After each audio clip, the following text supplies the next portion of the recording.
Good morning, everyone. Today we will go through the previous year questions of MMPC-002 Human Resource Management and, more importantly, understand how to write high scoring answers in your exams. Let us begin with the basics of HRM. Whenever a question asks you to define HRM and discuss rules, always start with a standard definition, preferably a scholar like Gary Dessler. Then immediately move to key functions such as staffing, training, compensation, and employee relations. After that, add current challenges like digital transformation, remote work, and managing Gen Z employees. This shows the examiner that you are linking theory with real world application, which is essential for higher marks. When you get questions on components or emerging aspects of HRM, structure your answer into clear headings like HR planning, recruitment, training, appraisal, and compensation. Then add value by including modern trends such as HR analytics, EHRM, and Industry 4.0 impact. Always include one example. This makes your answer richer and more practical. Remember, presentation matters. Use bullet points and underline keywords. In HR planning questions, follow a step by step approach, objectives, inventory, demand, and supply forecasting, and gap analysis. Examiners love structured answers. After explaining the process, don't forget to add problems like environmental uncertainty or data limitations. A balanced answer, process plus challenges, always scores better. For job analysis, clearly differentiate between job description and job specification.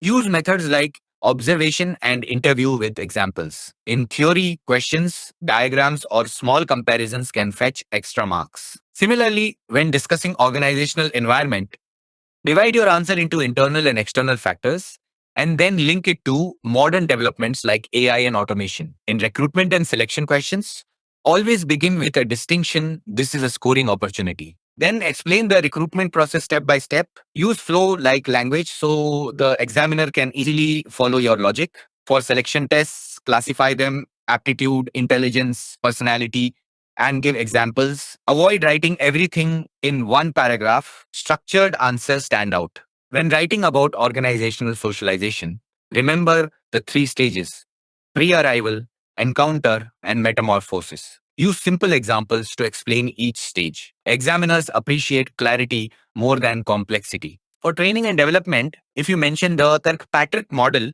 explain all four levels clearly. Even better, add one example for each level. If a question asks about organizing training programs, follow the sequence: needs analysis, objectives, design, delivery, and evaluation. Sequence based answers are very effective. Performance appraisal is a very important topic. Always include goals, process, and problems. While explaining the process, write it step by step and briefly explain each step.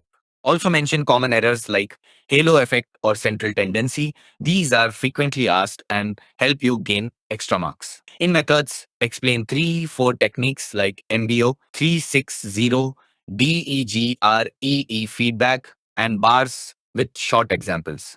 In career planning questions, define the concept, then write limitations, and finally, strategies. This three-part structure, introduction, issues, solutions, creates a complete answer. For career development, clearly differentiate it from career planning and then explain the process in steps. For compensation, always mention principles like internal and external equity, then explain components such as basic pay, allowances, incentives, and perks.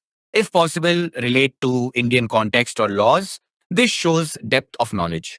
In reward systems, classify into financial and non financial and give examples. When writing about trade unions, follow a timeline approach: pre independence, post independence, and post liberalization. This gives a historical perspective and improves answer quality. Similarly, in grievance handling, define the term list causes and then explain the procedure step by step. For topics like mobility and empowerment, define first, then explain types with examples. In discipline, mention both positive and negative discipline and include causes and forms of indiscipline. Always try to add a small model or principle like the hot stove rule to enrich your answer. Workers' participation and succession planning are conceptual topics. In these, definitions, types, and real life examples are very important. For succession planning, Always highlight its importance and process. This is a favorite exam question. If you follow this approach, not only will your answers be complete, but they will also stand out to the examiner,